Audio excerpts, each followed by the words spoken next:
makatulong sa mga babiyahe kasabay ng Christmas rush, papayagan ulit ng MMDA ang mga provincial bus na dumaan sa EDSA. Pero sa mga piling oras at araw lang yan ha. Nakatutok si Ian Cruz. Sa karaniwang panahon, hindi pinapadaan sa kahabaan ng EDSA ang mga provincial buses. Pero ngayong Kapaskuhan, muling papayagang bumagtas sa tinaguriang main artery ng Metro Manila ang mga provincial bus. Simula yan sa December 20 hanggang January 2. Sa December 20 hanggang araw ng Pasko, mula 10 p.m. hanggang 5 a.m. lang papayagan ang mga provincial bus sa EDSA. Pagsapit naman ng December 26 hanggang sa January 2, kung kailan inasahang mas kokonti ang mga sakyan sa EDSA, 24 oras ng papayagan ang mga provincial bus. Tinatayang 2,100 bus units yan sa kabuuan. Ito po ay para i-accommodate sila at yung mga pasahero at bumilis po yung turnaround time at makapag-accommodate sila ng mas maraming pasahero. Pumirit pa sana ang ibang provincial bus na mapaaga ang simula ng kanilang pasok sa EDSA pero hindi ito kinatigan ng MMDA.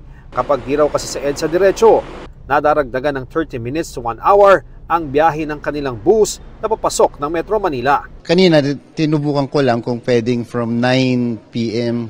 to 5 a.m. Pero naset na yata nila sa 10. Kaya okay din naman kasi parang additional ano lang naman namin yan na alternative route. Yung EDSA kasi we use yung Quezon Ave, Skyway and C5. Kung papayagan po natin, nasa 2,100 buses po yan. Kung mapapahalo pa sila, lalong-lalo na sa peak hours, ay magdudulot po ng mas mabigat na daloy ng traffic. At yung pong peak hours natin, baka ma-extend instead na between 6 to 9, baka umabot pa yung 11, 12 o'clock.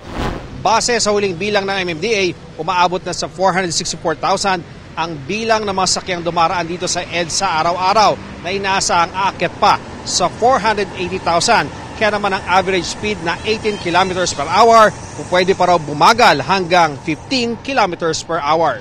Sa regular na EDSA lanes lamang papayagan ang provincial bus, hindi maaaring dumaan sa EDSA bus carousel na para lamang sa mga bus na bumibiyahe mula Monumento Caloocan hanggang EDSA Rotonda sa Pasay. Pagkatapos ng January 2, balik sa dating gawi at muli ipagbabawal ang pagdaan sa EDSA ng mga provincial bus. Definitely po, hindi na po yan papayagan and I will personally oppose any move to bring them back sa EDSA, yung mga provincial buses. Hindi na po magiging productive yan at magbabalik po doon sa dati nating estado or mas malala pa. Para sa GMA Integrated News, Ian Cruz, nakatutok 24 oras.